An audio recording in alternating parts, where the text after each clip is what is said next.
Rambunctious birds are getting a reputation in northern Minnesota.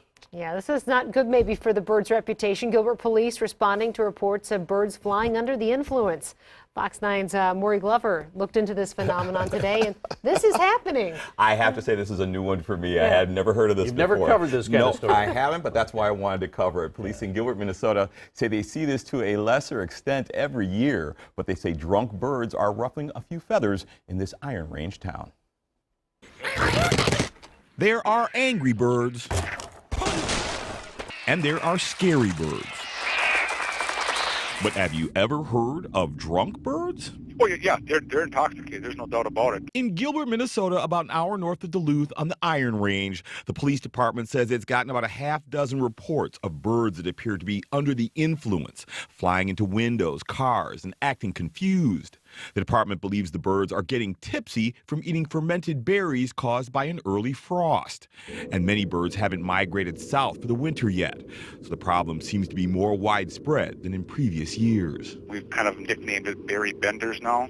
Birds are on a berry bender because they'll take them, they'll eat some of them, they'll get intoxicated to that level. It seems like younger birds' livers can't process it as well, and they seem to be a little more loopier, I guess, for lack of a better term. Drunk birds are totally a thing. I've had to give sober rides to cedar waxwings from the uptown area. Park Ranger Sharon Steitler says birds like cedar waxwings and American robins feast on fruit like crab apples, and the sugar in those fruits can turn into alcohol as they lose moisture. Steitler even blogged about an encounter she had with an intoxicated waxwing trying to fly into the ground in Uptown a few years ago. She made a detox box so the bombed bird could sleep off its stupor before setting it free. I took it home, and much like your drunk friend that maybe spends the night on your couch, it threw up and felt better, gave it some carbs and some water, and it did the flight of shame home. Steitler says there are no laws against our feathered friends taking to the skies after tying one on. But they are more vulnerable to predators, so at least that's one reason not to drink and fly. You know, it's something that's happened even before humans. If you see it happening and you find a drunk bird, try putting it in a box or a dark place, you know, that it can breathe and then kind of sleep things off.